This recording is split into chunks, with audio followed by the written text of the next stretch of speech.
Good morning students, welcome back. आज का date है 23 सितंबर 2020 वेंसडे। लास्ट वीडियो में हमने डिस्कस किया था एक property of multiplication of complex number, जो कि उसमें थे क्लोजर प्रॉपर्टी, मतलब multiplication of two complex number भी एक कॉम्प्लेक्स नंबर ही आपको देता है। फिर कॉम्यूटेटिविटी हमने देखा था कि दो कॉम्प्लेक्स नंबर का प्रोडक्ट फर्स्ट और सेकंड को मल्टीप्लाई करना और सेकंड और फर्स्ट को मल्टीप्लाई करना, दोनों का रिजल्टेंट वैल्यू कैसा होता है, सेम होता है। एसोसिएटिविटी में हमने थ्री कॉम्प्लेक्स नंबर का मल्टीप्लिकेशन देखा था, जिसमें हमने पाया था कि left hand side and right hand side दोनों के दोनों आपस में कैसे होते हैं, इक्वल होते हैं। अब फोर्थ था हमारा एग्जिस्टेंस ऑफ मल्टीप्लिकेटिव आइडेंटिटी, मतलब कि एक ऐसा नंबर जिसको आप गिवन कॉम्प्लेक्स नंबर में मल्टीप्लाई करो, जिसके मल्टीप्लिकेशन के बाद भी आपका गिवन कॉम्प्लेक्स नंबर जो है उसकी आइडेंटिटी एग्जिस्ट करेगी, वो ख़राब नहीं होगी, उसकी आइडेंटिटी में कोई बदलाव नहीं होगा, वो वैसे के वैसे ही हमें मिलेगी। इस तरह का नंबर जैसे यहाँ 1 है, वो आपका मल्टीप्लिकेटिव आइडेंटिटी कॉल्ड होता है। फिर हमने देखा था existence of multiplicative inverse. Inverse के केस में हम ये जानते हैं कि कोई एक ऐसा नंबर जो आपने as a Z as a complex number लिया है, उसका इन्वर्स मतलब उसका रेसिप्रोकेटेड फॉर्म हमें लेना है। ऑलरेडी इस टॉपिक को हम लोग पहले भी पढ़ चुके हैं, जिसका डायरेक्ट फार्मूला होता है modulus of Z divided by conjugate of Z divided by modulus Z का होल स्क्वायर। उसके बाद हमने डिस्ट्रीब्यूटिव लॉ देखा था, जैसा कि इसका नाम है डिस्ट्रीब्यूटिव, मतलब डिस्ट्रीब्यूट करने वाला। मल्टीप्लिकेशन को एडिशन के ऊपर में डिस्ट्रीब्यूट किया गया है, जैसे Z1 into Z2 plus Z3। अगर हम लोग दो साइंस यहाँ पे हम लोग ले रहे हैं, मैथमेटिक्स के दो ऑपरेशंस को एक साथ यूज़ कर रहे हैं, एक मल्टीप्लिकेशन को और एक प्लस को, तो हमें फाइनली जो राइट हैंड साइड का जो रिजल्ट मिलेगा वो होगा Z1 into Z2 plus Z1 into Z3। Example के लिए मैंने आपको यहाँ पे एक नंबर लाइन सिस्टम में बताया था 2 इंटू 5 प्लस 7 है, देन हमें रिजल्टेंट वैल्यू दो तरीके से मिलेगा। यहाँ से भी हमें 24 मिलेगा और राइट हैंड साइड में 2 इंटू 5 प्लस 2 इंटू 7 वो भी 24 देगा। होमवर्क मैंने आपको दिया था RS Agarwal new edition book page number 188 का एक्सरसाइज 5C। एक्सरसाइज 5C में जो है वो हमें जो भी टॉपिक अभी तक आप पढ़े हो उससे रिलेटेड आपको गिवन है। अगर किसी को कुछ भी क्वेरीज है, डाउट है, देन आस्क मी, और आप स्कूल भी मुझसे अपने डाउट्स को क्लियर करने के लिए आ सकते हो, पूछ सकते हो अगर बहुत ज़्यादा एसेंशियल है तो। अदरवाइज़ मेरे पर्सनल अकाउंट में आप अपने क्वेश्चंस को सेंड कीजिए, उसमें वीडियो चैट कीजिए और अपने डाउट्स को क्लियर कीजिए। आज का टॉपिक मोस्ट इम्पॉर्टेंट टॉपिक है for a complex number which is polar representation of a complex number. इससे फिक्स्ड क्वेश्चन आपको रहते ही रहते हैं और इसको हम लोग 2-3 सेगमेंट में पढ़ेंगे। सिर्फ एक segment is not more than sufficient for this topic. इसे 2-3 सेक्शन में मैंने डिवाइड किया हुआ है। PDF भी आपके मोर देन 8 पेज से ऊपर का रहेगा और इसके वीडियोस भी 1 by 1 I will give you. सबसे पहला टॉपिक है polar representation of complex number में जाने से पहले हमें ये जानना पड़ेगा कि पोलर रिप्रेजेंटेशन चीज़ क्या होती है। ठीक है, उसके पहले हमने यहाँ कुछ टॉपिक्स लिखा हुआ है जो कि हाईलाइट किए हुए हैं। फर्स्ट टॉपिक मैंने लिखा है difference between Cartesian plane and complex plane और आर्गेंट प्लेन। कॉम्प्लेक्स प्लेन जो कि आप कॉम्प्लेक्स नंबर पढ़ रहे हो, इसमें कॉम्प्लेक्स प्लेन और आर्गेंट प्लेन एक ही प्लेन का नाम है। कार्टेशियन प्लेन वो प्लेन है जो आप अभी तक पढ़ते आए हैं। क्लास 7 में आपने हिंदी मीडियम वाले लोगों ने कार्तीय प्लेन पढ़ा है, इंग्लिश मीडियम वालों ने कार्टेशियन प्लेन पढ़ा है। एक्स और वाई के साथ रिप्रेजेंटेशन अगर करते हैं किसी भी पॉइंट के लिए, जैसे कोई भी पॉइंट आप P कंसिडर करते हो, उसके कोऑर्डिनेट को x, y लेते हो, तो x की वैल्यू जो पोजीशन है वो उस प्लेन में लोकेट होती है और y के जो पोजीशन है वो उस प्लेन में लोकेट होता है। ये होता है कार्टेशियन प्लेन। मैंने एग्जाम्पल के तौर पर यहाँ 2,2 लिया है। ये जो पॉइंट P है, मैं यहाँ P लिख देती हूँ, ये जो पॉइंट P है वो ये बता रहा है कि x की वैल्यू भी 2 है और y की वैल्यू भी 2 है। यहाँ आप देख सकते हो intersection of 2 axis is called pole या फिर ओरिजिन पॉइंट, जिसका कोऑर्डिनेट हमेशा 0 0 होता है। ठीक है, मीन्स यहाँ x इज इक्वल टू 2 है, y इज इक्वल टू 2 है। But in case of complex plane, मैंने यहाँ पे नंबर लिखा हुआ है, ये नंबर नहीं होगा, प्लीज़ करेक्ट इट। यहाँ पे आपको प्लेन होगा। But in case of Argand plane complex plane and Gaussian plane, तीनों एक ही प्लेन का नाम है। यहाँ पे अगर हम कोई point P X comma Y लेते हैं तो उसका क्या मतलब है, वो सिर्फ x और y की वैल्यू को नहीं बताता है। उसका मतलब है कि इस पॉइंट P से which always locate a complex number.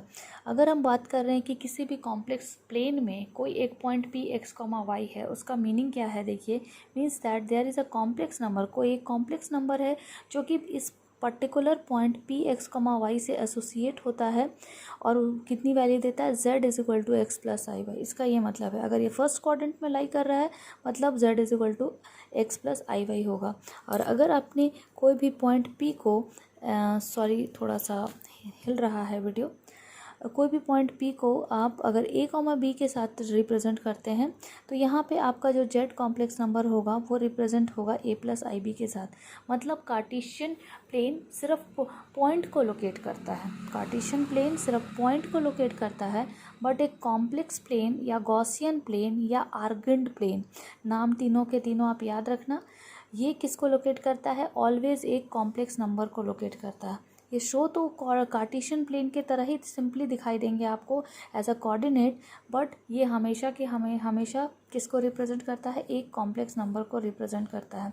कुछ फैक्ट्स हैं इस कार्टेशियन प्लेन के लिए रिगार्डिंग, मैंने यहाँ फिर से यहाँ पे कॉम्प्लेक्स नंबर लिखा हुआ है, ये कॉम्प्लेक्स प्लेन होगा, ठीक है, complex plane. Some important points regarding complex plane. अब आप यहाँ देख सकते हो कि मैंने एक एक्सिस बनाया है, X axis and Y axis.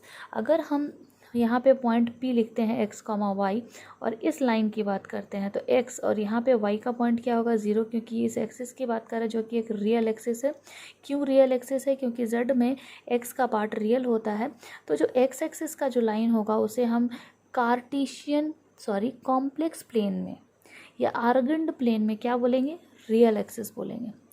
और उसी तरीके से अगर हम y की बात करते हैं, इस y की बात करते हैं तो इस ओरिजिन से यहाँ तक का डिस्टेंस y है और इसको रिप्रेजेंट कॉम्प्लेक्स नंबर में कैसे करेंगे, 0 प्लस आई वाई।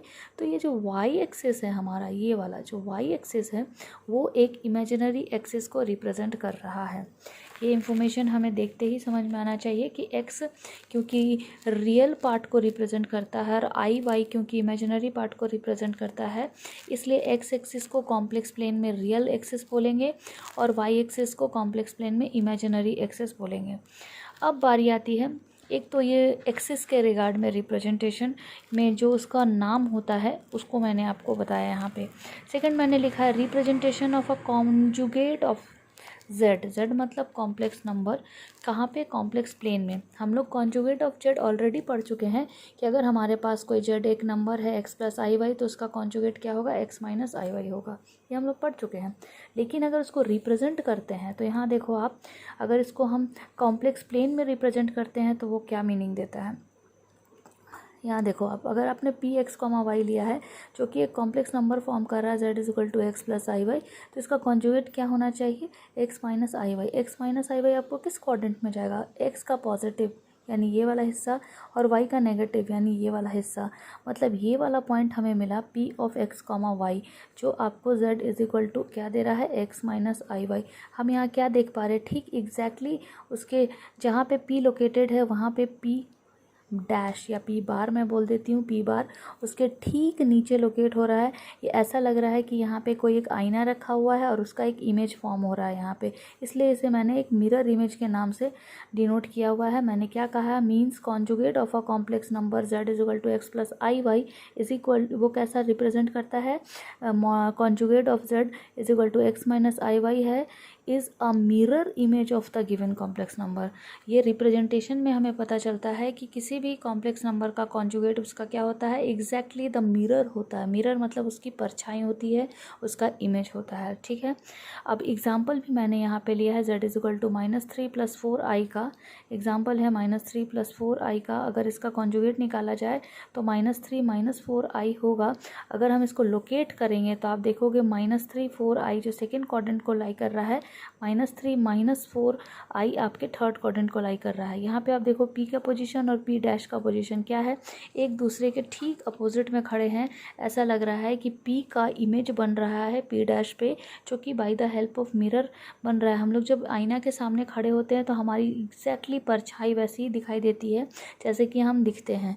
तो जैसा पी दिखाई दे रहा है वैसे ही पी डैश भी दिखाई दे रहा है, इसलिए मैंने इसे मिरर इमेज का नाम दिया है। कॉन्जुगेट ऑफ जेड को क्या बोल सकते हैं, locate.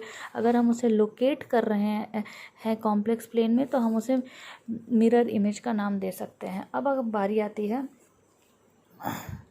Find the modulus. Modulus क्या है, ऑलरेडी हम लोग पढ़ चुके हैं कि अगर हमारे पास कोई z is to X plus I Y है तो modulus of z can be represented like this.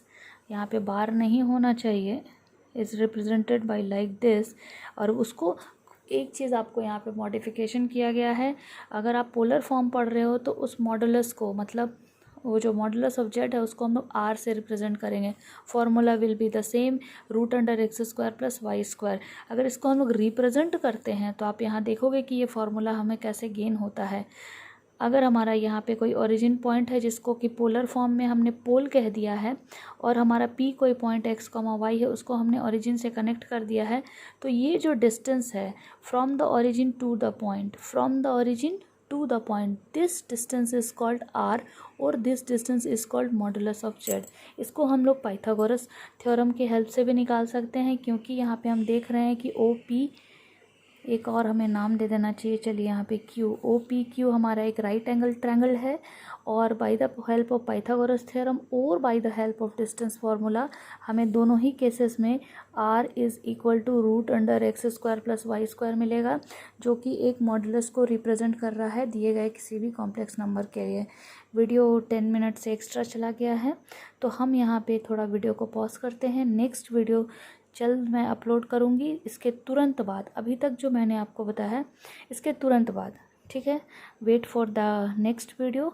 अभी तक हमने क्या किया वो रिकॉल कर लीजिए। आपको पढ़ना है basically polar representation of complex number.